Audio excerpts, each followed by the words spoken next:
She was not happy, poor kid. I'm at the same part. Yeah, she was happy I came to save her, but sorry about class. I don't know. So is life, right? Anyway, yeah, I'd like to finish chapter 8. I've got the pieces parts for chapter 8, and I've kept this word for us.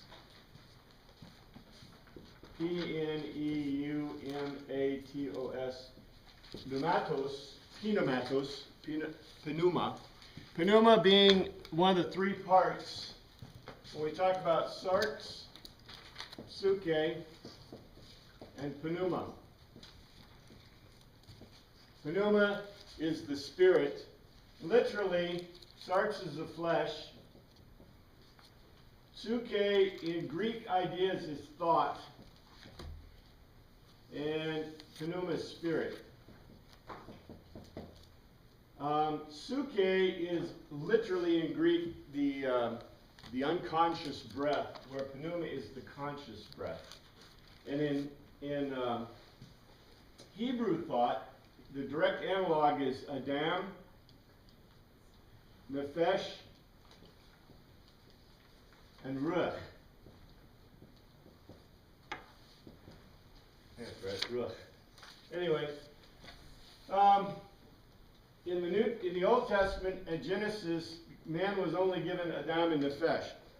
Now there are some very interesting spiritual consequences, theological consequences to all of this. And I let you guys work that out. That's your own homework. Figure that out yourself. But the fact that Hebrew thought only has Adam and Nefesh, and that Ruach is not given to man permanently until the New Testament ideas in Teen Hodos. And so that's what Paul's talking about. Now, I was talking about Judy at the beginning of, the very beginning, but before class, that one of the reasons this is such an important chapter is that Paul does not, we've been talking about the Romans and how Paul is writing to the Romans in a different kind of way than he wrote to the Greeks. And this is absolutely an obvious fact to anyone who's looked at the New Testament. Because if you look at the documents, the letters that Paul wrote, he did not write in this style to the Greeks. He was very cautious about how he picked his style. And the style of his writing is very different. Because in large measure, he gives us the telos. He gives us intermediate teloses. He tells us where he's going, which is what the Romans were used to and what the Romans liked. That's part of their culture. That's part of their way of understanding. And so Paul gives us in chapter 8 probably the most unique view and deepest view of the spiritual aspects of this whole thing. Do you see why he has a problem with this? There's an obvious problem here. What do the Hebrews think about this pneuma thing? Does man have pneuma? No, not in their general worldview. Now, as they've absorbed Greek worldview, what do they think, generally? Yeah, it's kind of become an association to them, that it's a normative kind of thing. What did the Greeks believe?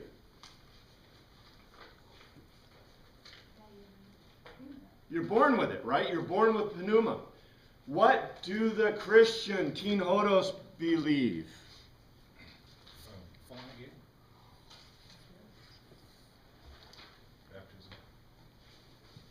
Yeah, when do you get the Ruach? When do you get this pneuma? Teen Hodos would say you have to be baptized to get it. So the guy that died on the cross didn't necessarily get it? Didn't have pneuma. He had diakosune. This goes back to this question we had before, right? Remember? Paul says, okay, and that's why it really bothers me that we have, we keep translating this word to be faith. It's not faith. What is it in Greek? Pistis is to be convinced. Was a guy on a cross convinced? Therefore he had diakosune. He was, we use that word, we say righteousness, we mean more than righteousness, but in Paul's writings, dikaiosune applies to salvation. This is your saved, period. You have this dikaiosune, you are in balance. In balance to the Greeks meant what? Everything's right. You're right, the world's right, everything's right. Dikaiosune is a very important concept to them. But Paul says there is something more than dikaiosune. Now look at this. The Greeks were looking for dikaiosune. What were the Hebrews looking for? Peace. Shalom. Yes, very good. Shalom. And what did Jesus Christ call this shalom? In the Sermon on the Mount. If you remember what I taught in the Sermon on the Mount in Matthew, I took way too much time at it. Actually, I think I took plenty of great time in it, but the problem with it is, what is shalom to Jesus Christ? What does he call shalom?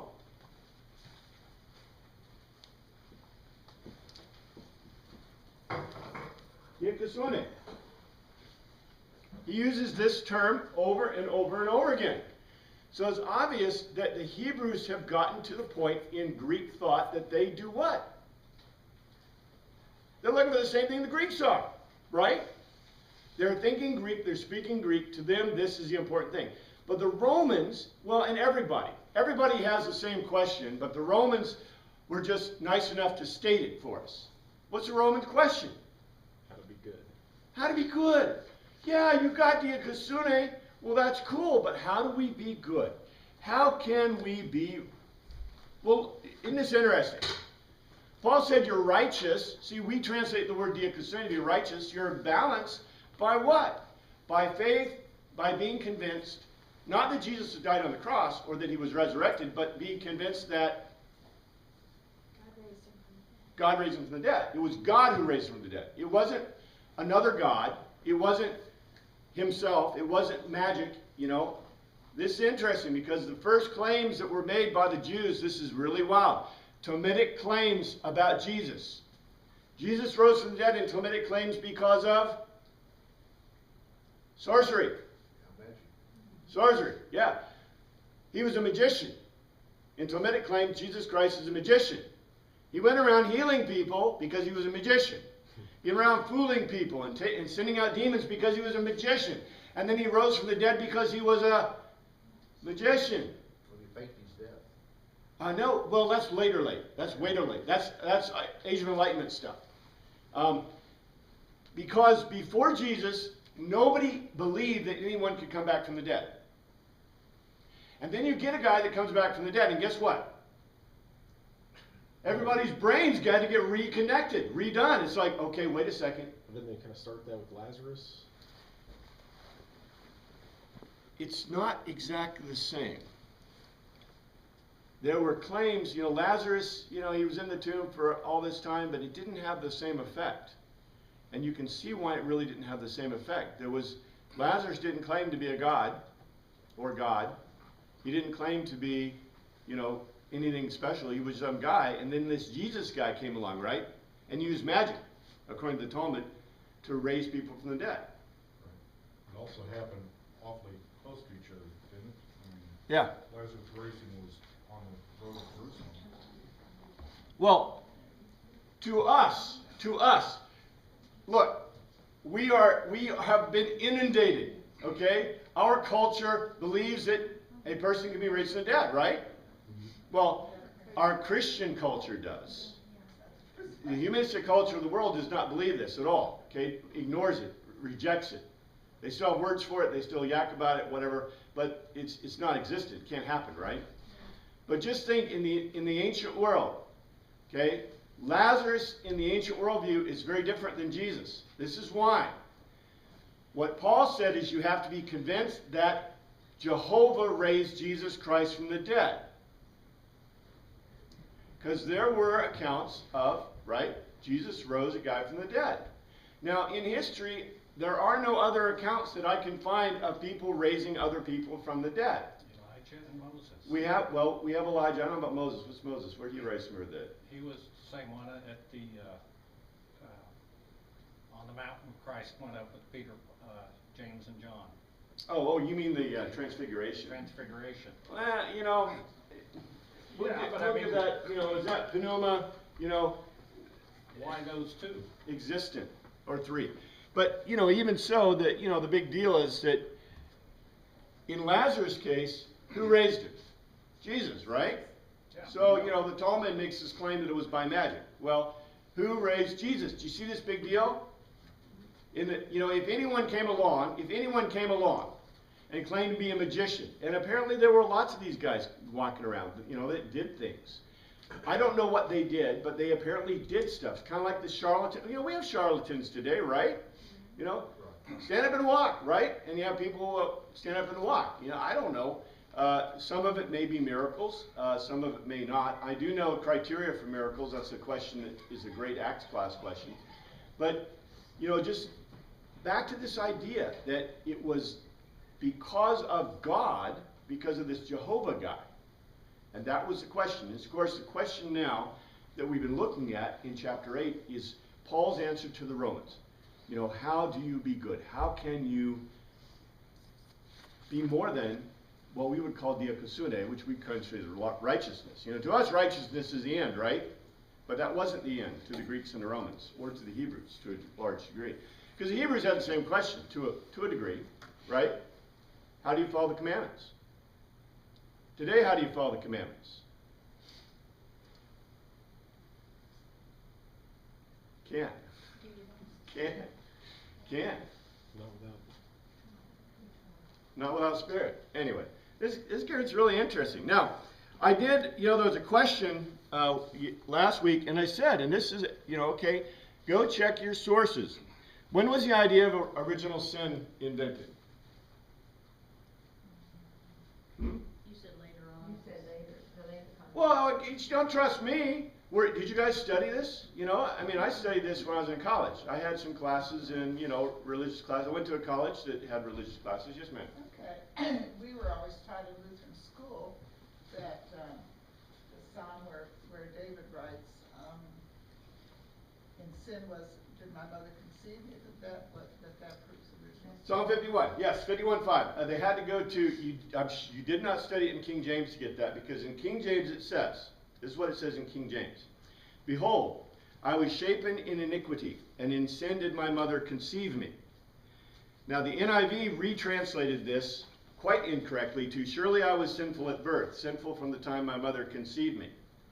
So the immediate question that should raise before your thoughts is what? What does it really say? Well, no, what obviously was the problem? With the mother. She was What? committing adultery when she. She was committing adultery. Yeah. This is obvious. Okay, was she a concubine? Was it prostitution? Was the dad committing adultery also? And by the way, we know it was because who may have written this song?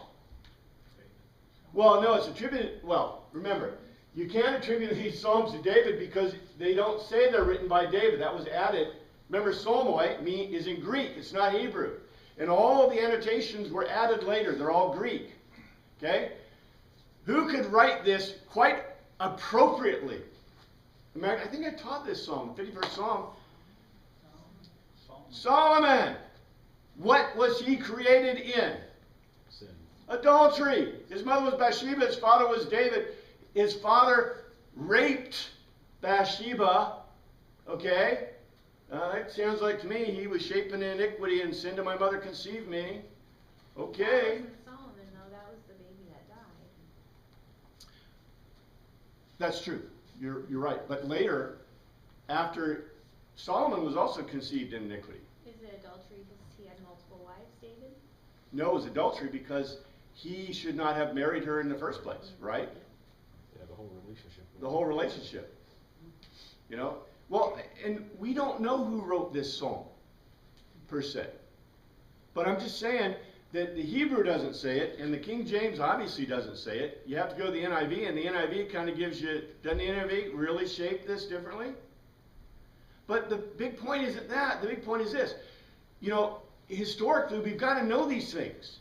Why did the idea of original sin come about? What does original sin support as a doctrine, as a theology? That we're We're all sinners, we all need salvation. Not at all. No. No, you don't need that. Arminius and the Armenian thought say, and so does Judistic thought. Judistic thought says that you are responsible for your own sin. The world is born in iniquity. The world is created in iniquity. The world has fallen because of Adam. Everything is fallen, but you're not responsible for other people's sin. Original sin says you're responsible for Adam's fall as a child. We don't believe it. You know why I know we don't believe it? What does that mean? Because we don't believe that babies when they die at birth go to hell. That's right. We do not believe that babies when they die at birth or before birth are going to hell. We believe in grace. Well, Shazam. Grace can do a lot, right? And a lot of people, the Unitarians, believe in grace. They believe in universal grace. It doesn't matter. You know, whether you believe in Jesus or believe in Muhammad or believe in whoever you want to believe in, you know. So grace can go way too far. But I'm just saying, why did original sin? What is it? You guys have got to study this stuff because this is stuff we should have learned in 6th grade. I'm not kidding. You know, I got this in college because it comes out of Anselm. You got to study this of why do we believe theologically what we believe. You have to have original sin to have what? Immaculate conception. Whose immaculate conception? Who was immaculately conceived? Mary. Mary was immaculately conceived, not Jesus. Jesus was not immaculately conceived. Mary was immaculately conceived. To have the cult of Mary, you have to have original sin. To have original sin, that's immaculate conception. Because Mary was conceived without any original sin. Because Jesus would then have to be without any sin. You see, if you have original sin, what do you have to do with it? With Jesus? Just make sure he doesn't inherit. You have to get rid of it. That's right. If you don't have original sin, then Jesus is great because Jesus can be both man and God. Anselm, when he wrote his thesis on God, created a storm in the Catholic Church. This was in the 1200s. The storm in the Catholic Church was, what do you do about original sin? Because if Jesus is both man and God, that's what Anselm's theorem was, his theology that he developed, which everyone believes now, right? It comes that Christ was both man and God, equally. This is called, if you believe that, you are called a what? Nicene. If you're an Arian, what do you believe? Just man. That just means. That Christ is just man and that he was endowed with the Spirit of God, just like we're talking about right now, right? That's the problem, see? These problems are theological problems. They just didn't leap fully armed from the mind of Zeus. We've taken 2,000 years to get to where we think, right? And every group has different, well, not every group. There are only 5. I need to teach a class on this, so they only teach a class in theology. If I taught about theology, I'd teach historical theology, and I'd teach you there are 5 basic theological schools. That's it. There are 5 doctrinal schools based in those theological schools. I've talked a little about one of them on purpose. And that happened, well, I've talked a little bit about natural theology, which is what Lutherans, Anglicans, Lutherans, Catholics all believe to a degree. Okay? There's natural theology. And then there is Reformation is not theology, it's a doctrine. Because Martin Luther did not change the theology of the Catholic Church at all, in spite of what you might have heard. Okay? The Catholic Church even came back to Lutheran doctrine, to a large degree with Vatican II. But in any case, you know, the one I've really talked about is Tübingen School. Nobody knows what Tübingen School is. Tübingen School is the greatest theological, the most important, greatest. It's the most horrific, but it is the most powerful theological school there is. Why you think the way you think today is based in Tübingen School ideas. You've been taught Tübingen School. You've been taught Tübingen School in your Christian education. You've been taught Tübingen School in your secular education. Tübingen School has roots that go through the Enlightenment, through every thought you have in religion and philosophy. You never knew it, did you? And nobody talks about it. Why don't we talk about history, right? What kind of history do we talk about? I don't know. I'm not sure what kind of history we talk about. We got history months for history. Do we have any Christian history months? Just talk about dates and battles and Yeah. No connection. There's got to be connection. Everything's connected. Yes, ma'am. But didn't Paul write that as in Adam all died, so in Christ shall all be made alive? Doesn't Yeah, that it's mean because of Adam all died. From Adam? Do you believe that a child that is not baptized is going to hell? In some cases. Does it matter what I believe? What's the truth? Really? I love it. That is absolutely true. It does not matter what you believe. And if you want to go back, if you want to say what should you believe, what should you believe? You should believe what Jesus believed, right? What did Jesus believe? Jesus believed, just like the rest of the Hebrew world, and today if you talk to your rabbi, he will tell you that when does a child reach accountability? Bar mitzvah. Basically at 13 for boys with pubic hair, and for girls 12 with pubic hair, because that is the belief structure that comes out of Genesis. Why don't we teach that in Genesis? Remember, God covered the iniquity of Adam and Eve. How? He made garments out of hair. He made garments out of a sacrifice. Remember? And the Hebrews will tell you what, okay, I know that we are so naive and innocent in the way we view the world. What do we think those are? We picture them as loincloths, right? Covering their privates. What will the rabbi tell you it is? It is pubic hair, ladies and gentlemen. Let us be adults. Let's not have naivety here. Let's bring in the real world. This is why I think it's so horrific that we don't talk Talmudic stuff. Why aren't we trained in the Talmud? Which is what? The whole answer. The rabbi's answer, right? I mean, you can reject late Talmud if you want, but the Talmud proves Jesus Christ was born of a virgin, basically, or that was the claim. It proves Jesus Christ rose from the dead. It proved that Jesus Christ did miracles.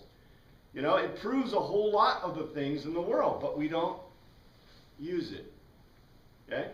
So I'm just saying. Yes, ma'am.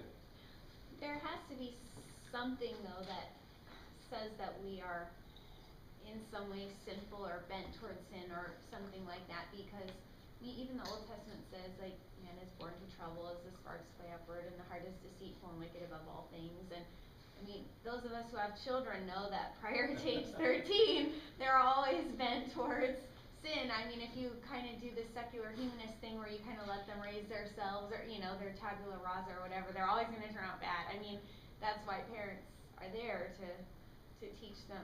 So I don't quite understand. Isn't there some sort of belief that we are, I mean, again, as an Adam, we all have sin, and so I'm not quite sure how. No one will disagree.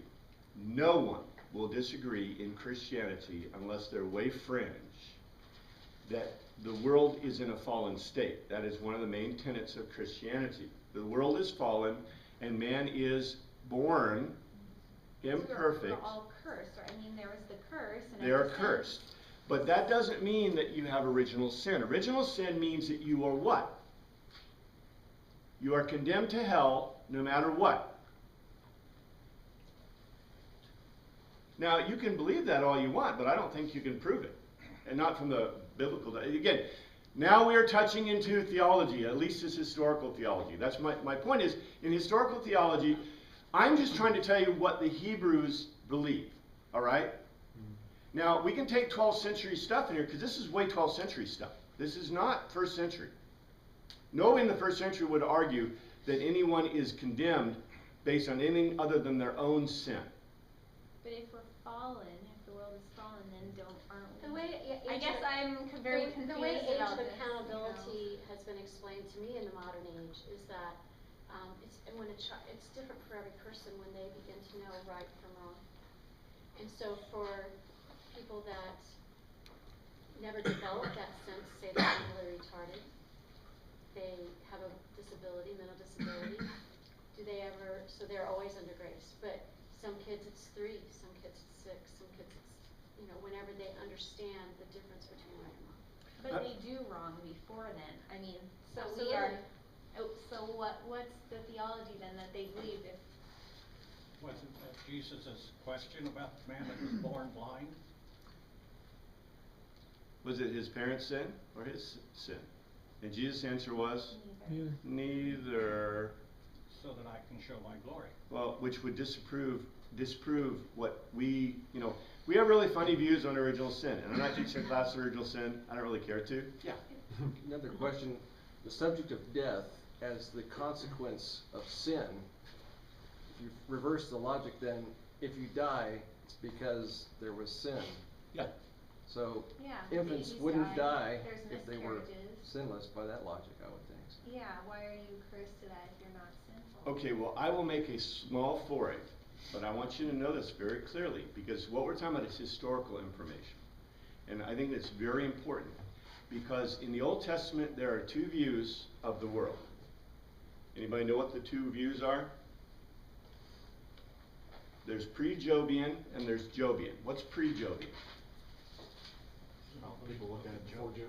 What's that? Well, what did they believe before Job? You don't have Job in the Old Testament. What do you believe? If you're, You brought sin upon, you brought the consequence upon yourself through sin, your sin. yeah, well, the total consequences of the world is caused by your sin.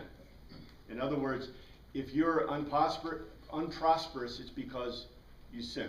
If you're ill, it's because you sin. This is a what kind of worldview, by the way?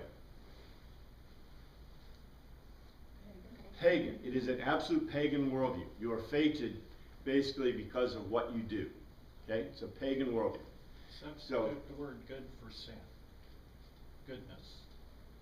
Well, if you're righteous and good, then it's the opposite of sin. But the proof of your guilt is your hardship. Right. Your hardship is a proof. Now, Jobian theology, what happened with Job? The devil made me. Yeah, he got all those horrible consequences for nothing that he did. For nothing that he did, and who did it to him? Satan with God's permission. It was not fair. God allowed it to happen. By the way, pre-Jobian and Jobian are not Christian. Who? Jobian thought is not Christian thought. In Christian thought, why is the world the way it is? Why do babies die? Why do people die? Why do things happen to you that are bad? Why do things happen to you that are good? What is Christian worldview? The world is broken and everybody is fallen. And So- good things happen on the grace of God. No, quite the opposite. The world is fallen. All the world is fallen. All the world is fallen. And so the reason there is sickness is because the world is fallen. The reason there is badness is the world is fallen. The reason crops fail is the world is fallen. Does God allow it? Yes. Well, you could say God allows it. You could ask this question, did God allow the fall of man? Well, yes, he gave them free will. Whose choice was it? Adam's, Eve's. It was man's choice. And by man's choice, we live in a fallen world. And by man's choice, you see, this is very interesting. That's why it is not a Christian worldview to believe that God allows it. Because if God allows it, then what's a constant theme? Then why doesn't God prevent it? That which I have done and that. If God can allow it, then why can't he prevent it? Why doesn't he prevent it? It's our consequences of the fallen Because world, of he's our sin, of Limited himself not to take away our free will. Well, see, then we wouldn't feel our need for a savior if he saved us from all the bad things that Re- we deserve. well, remember, there are three distinct worldviews here. There is a pagan worldview that says the reason that you are not prosperous is because you sin. There is the Jobian worldview that you are not prosperous because God doesn't allow you to be. There is a Christian worldview that says it doesn't matter. That's the Christian worldview. The Christian, see, would a Jobian treat an ill person? He's fated to die. No. He deserves it. Well, not only does it deserve it, but God is allowing it. It's really it's almost a pagan worldview. God let you get sick. Go ahead, die. Right? A Christian worldview says, when you come to me and you're sick, what do I do? Treat you. Well, how do I treat you? In a Christian worldview, how do I treat you? However I can. No, pieces. Be persuaded. Because guess what? You're going to die some point. I mean, I don't know if you're going to die from your sickness right now, but you're going to die, right? So the best I can do for you in this world is Save you in the later world. show you Jesus. And then I'll do what? While I'm showing you Jesus, I make you comfortable. I feed you. Look, in the ancient world, I don't know why people got sick. People got sick because of why in the ancient world? Well, ultimately, yeah, that's why they got sick. But the reality was, what did they believe? You had a fever because why? You did something wrong. Well, Zeus cursed you. Not just you did something wrong. Zeus cursed you. That's the language. The language. Look, you know, if I had, okay, in English, the word for having a fever, poros, means that Zeus cursed you. Zeus is fire in your body. So if you tell me that you have a fever in the modern world, and the word in English is, you have a fever from Zeus. You have a fire of Zeus in your body. What does that assume about my culture? What do I believe? What's causing the fever? A god. A god is causing a fever. Look, we want to live the modern world thinking. That is not how people thought in the ancient world. When it says that Peter's mother-in-law had a fever, what it says is she was cursed by Zeus with Zeus's fire.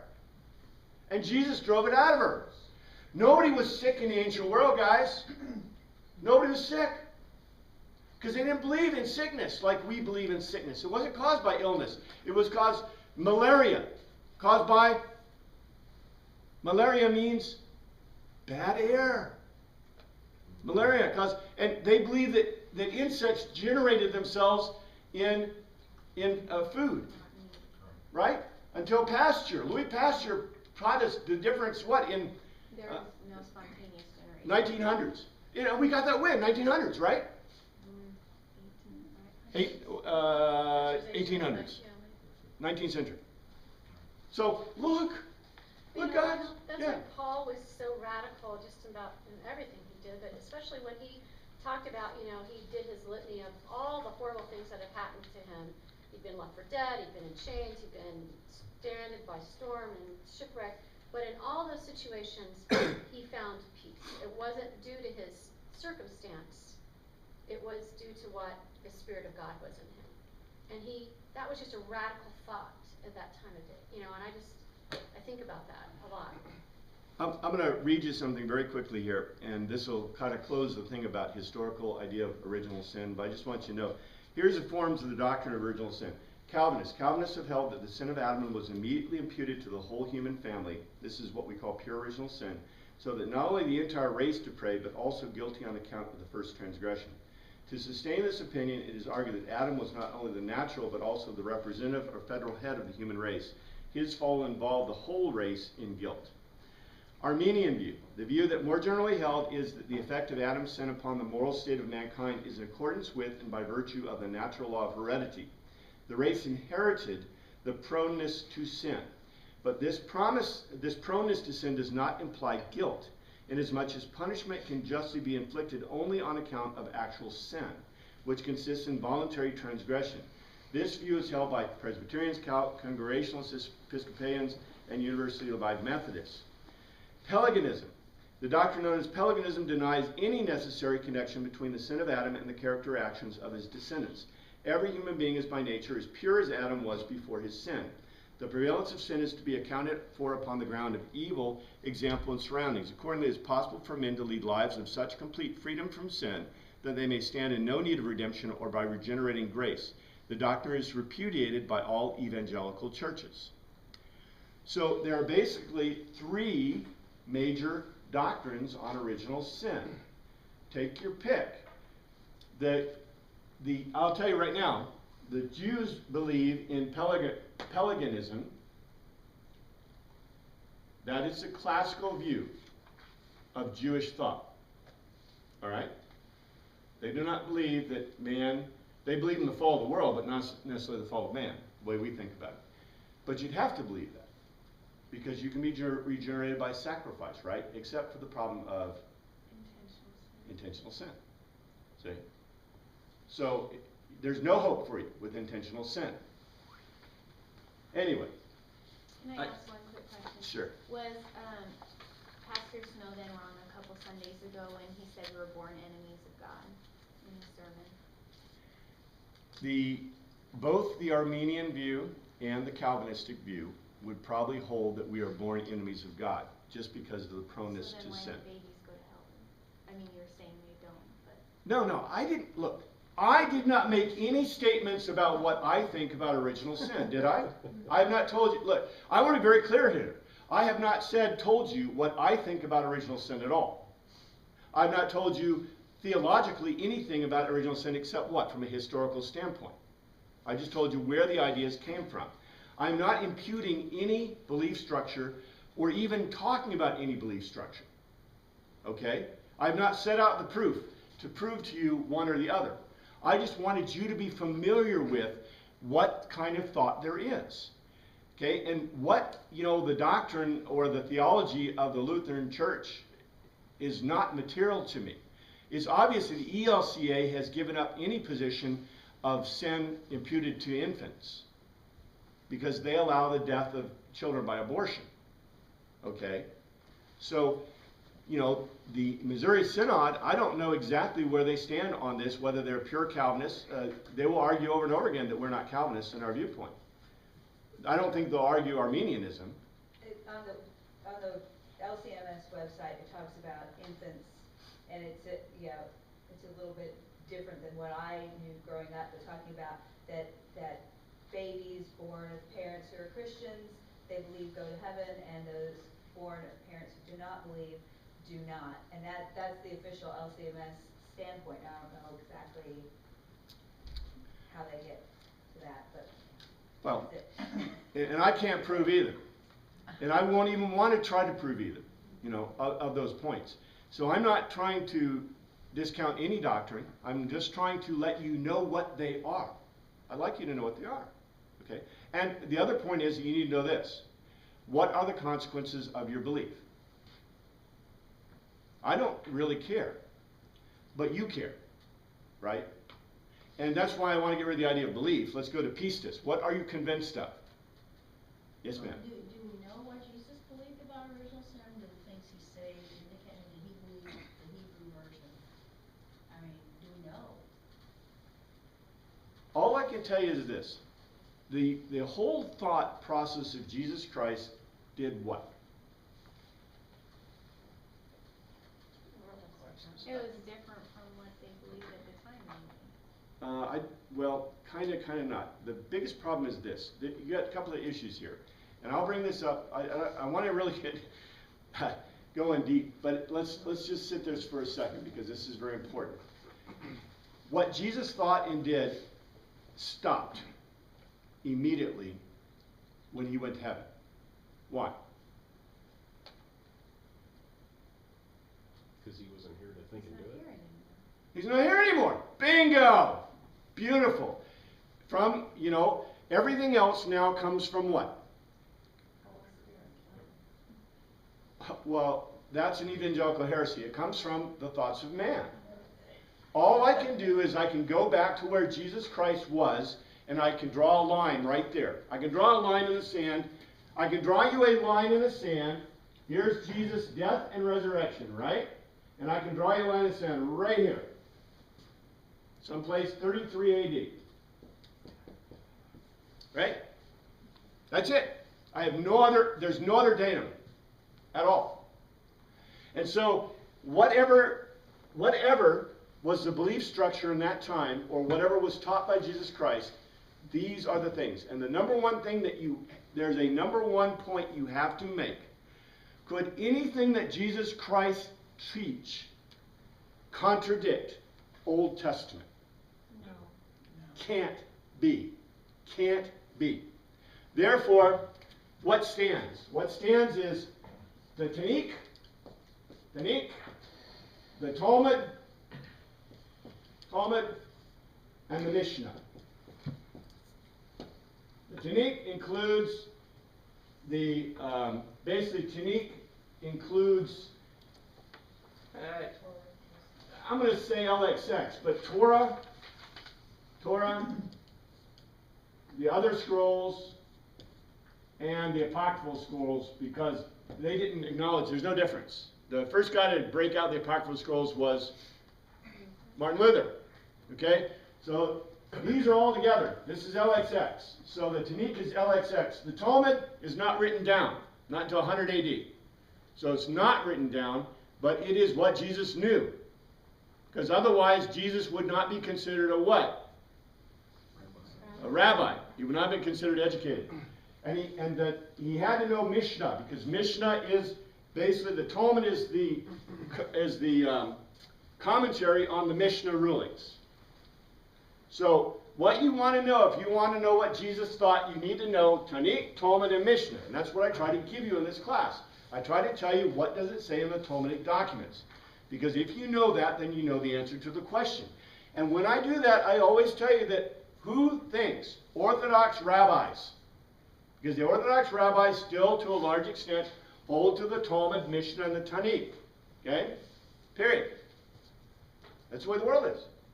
So, you know what Jesus thought. Except you also have another source. And the other source is the New Testament evidence, the witnesses, the primary source and secondary source witnesses to Jesus' words. And so that's why it's really neat to study his words. His words are in Greek. And they're really interesting words. And Paul repeats a lot of the words that he used. So Paul was pretty familiar with the Jesus ideas. But like I said, the number one thing you have to conclude is that Jesus Christ could not contradict anything in the Old Testament. As long as you go from that standpoint philosophically, then you can weather the storm for everything. But the minute you begin to get to the idea that he changed stuff, now you got a problem. And there are congregational groups that believe that Jesus Christ gave new commandments, new rulings. There's a serious problem with that, philosophically, theologically. But again, this isn't theological. Let's go. Otherwise, we're going to have time at all. I got to get 8. Okay, 14. We're at 14. Because those who are led. Okay, look. You know, the Greek is really beautiful. It doesn't say those who are led. It says literally ago. Those who are driven by the pneuma of God are huios, offspring of God. So, okay, the NIV gave us this word. I don't know if it came out of King James, but it gave us the word led. Led by the Spirit. Led by the Spirit means you're what? Hold along. Hold along. Driven by the Spirit means? Pushed. Pushing you. It's pushing you. Can you prevent being led? You can drag your No. feet. You can lead a horse to water, but you can't make him drink, right? But if you drive a horse, I hope it's going to drink when you get there, because it's going to be in pain, right? And suffering. The point is, remember, God can't, the Greek view, God cannot affect your suke, your thought. We know he can affect sarx, right? Pneuma. The power of the Spirit is you are driven. And this should be the basis for our understanding this. 15. For you did not, and the word is lambano, you did not take a pneuma that makes you a duello, a slave again in phobos, in alarm. But you lambano, you took the Spirit, pneuma of huios, of adoption. And by him, we croak, literally krezo, we croak, Abba, Father. This is such an important verse. Number one, because the word, there is no receiving. Guys, there's no receiving. There's lambanoing, taking. You are convinced and therefore you grab hold of. You take the Spirit. The taking of the Spirit. You know this, okay, look at this very importantly. Because remember I told you, there's a huge thought process problem between the Hebrews and the Greeks. The Greeks believe that the Spirit is what in you? already. Born in you, right? Born. The Hebrews believe it's given to you. It's not there, right? Paul tells the Romans that you do what to get the Spirit? You grab hold of it. You take it. And then once you have that Spirit in you, it does what to you? It drives you. This is critical of importance in understanding how do you be how do you be good? How you have goodness? It all starts with taking the Spirit. It's grasping hold of the Spirit. It's grasping hold of it. And Paul says you grasp hold of it through pisteo, through being convinced. I'm convinced, so therefore I grab it, and now because I have it, it drives me. So this is the whole point in that. It's not a spirit of it's not duello, it's not a slave, you're not a slave to it. Rather, it's adoption. It's adoption. I love this. And you know what's really funny? You know, although the word is huiothesia, it means adoption. And huia, remember, means an offspring. So they study sonship, right? But that's a bad translation. It's really the offspring of adoption. So anyway, I mean, it's kind of interesting. I don't agree with the feminization, called feminization of the scripture by taking out, masculine forms. But it's pretty amazing how we have masculine forms that really aren't really strong masculine forms that we've retained, which I think is not necessarily a good thing. 16. The pneuma himself, sumaterio, testifies jointly. Listen to this. The pneuma himself, sumaterio. It doesn't say testifies, it says testifies jointly with our spirit that we are God's children. So Paul just solved the problem. He solved the problem, the Hebrew problem. What's the Hebrew problem? No Spirit to begin with. No Spirit to begin with. So he just wiped that out because he just agreed with which standpoint? The Greeks. So you're born with a spirit, but the spirit you take hold of is this Spirit of God, this hagiopeneuma. You grab hold of it. And so he says here that this Spirit testifies with your spirit jointly, which means you got two spirits, right? You got the Spirit of God and your own spirit. This is beautiful stuff. This really says a lot because, number one, there is a huge argument, and this is one of the arguments this is an early argument, very early argument of why you baptize children. If the children don't have spirits until they are baptized, right? So therefore, if I baptize them, now they have a spirit. Because in Hebraic thought, they don't have any spirit, right? See? Right? So now I baptize them and they now have a spirit. But Paul says they are two spirits, jointly. And this is why I hate the way they translate this sometimes, because it literally, this word is jointly testifies. 17. Now if we are teknon, if we are children, then we are heirs. We are literally heirs. The word is kleronomos, getting an appointment. Kleronomos. Kleronomos.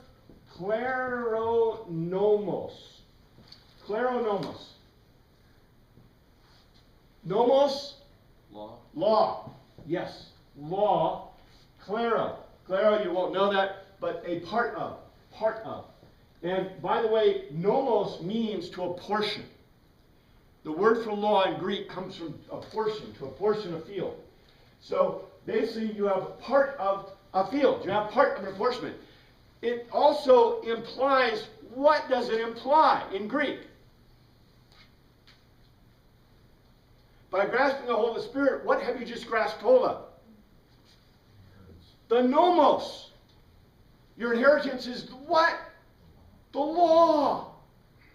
If you ever wondered why, okay, Paul is wrapping this together. This is an argument of how can you be good? And we would equate being good with doing what? Being obedient to the law. So Paul is saying, and this is why we have to look at the Greek. Because in the NIV and the King James, I don't care what version you got, what happens to these words? We take them through the wash of the English language and we put them in formaldehyde. You shake them around and they lose all their color. They lose all their prescription and power. Because Paul uses this word, kleronomos, which means an apportionment, or we call it heirs. But literally, and look, he repeats it. He repeats it. He says it twice. He says, we are heirs, and then he goes, kleronomos, he uses the word in the verb, getting an apportionment of God, and co-heirs. Suge kleronomos. Co-heirs. Suge kleronomos. Basically, co-heirs with Christ, if indeed we share in his sufferings, his sum pasco. Literally, we experience his pain jointly, in order that we may also share his glory, share in his thoughts of glory. Now, I want you to really note this. Paul already told us that we shared in his suffering. How did we share in his suffering? Through baptism. The mikvah. People think, okay, this does not say that the way that you gain this goodness, this rightness, this apportionment is through what? Suffering like Christ did. What it's saying is that through the mikvah, through baptism, you've already what? Suffered the death and pains of Christ. Now, remember, Paul's a great writer, so he's given a dual meaning here. He also means to say that what? Life's going to be fun. Yeah, through this, and it was. These guys were tortured for their belief, right? They did face the sufferings of Christ.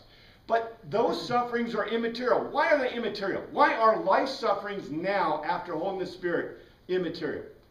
Because we'll share with his glory. We'll share his glory in heaven. This life is not as important as the life to come. They're ending. Well, not only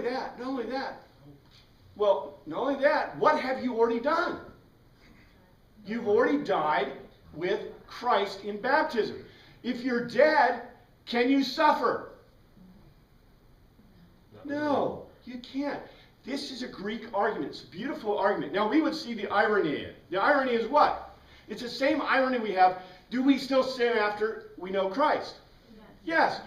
Do we still have suffering after we die with Christ? Yes. But they're immaterial. They're not important in any way of thinking. Even though we may suffer them, even though we may commit them, they're not important because, well, we died to them, right? The proof of the pudding, however, and this is where it really gets kind of interesting, what is the proof that you have the Spirit? What is the proof that you are following Christ? Fruit. Huh? Fruit. The fact that you are willing to follow the law and acknowledge your own sin, right? The conviction to repentance. The conviction to repentance, and the fact, well, not just conviction, the fact that you repent. And also the other side of the coin, that you are willing to do what? Suffer as Christ suffered. See? Because if death is meaningless, then what are you willing to do? You're willing to die for Christ. Paul's going to make that point directly, but let's see. Look what he says. 18, I consider that our present sufferings, pathema. Look at the word he uses. Pathema. Undergone. Something undergone, by the way. Pathema. Pathos. Pathos. They are undergone by what standard? We're fated. We're fated to them. I consider our present fated sufferings are not worth comparing with the doxa that will be revealed to us. Goes on. Let's see. There's an Ezra quote. The creation awaits in eager expectation for the sons of God to be revealed. And that's these are from Ezra. There's some quotes from 4 Ezra, which, by the way, is not. You'll find the Apocrypha. Go look them up. I think I gave you these. I may need to re-up my thing. 20. For the creation was subjected to frustration, not by its own choice, but by the will of the one who subjected it in hope. That the creation itself will be liberated from its bondage to decay and brought into the glorious freedom of the children of God.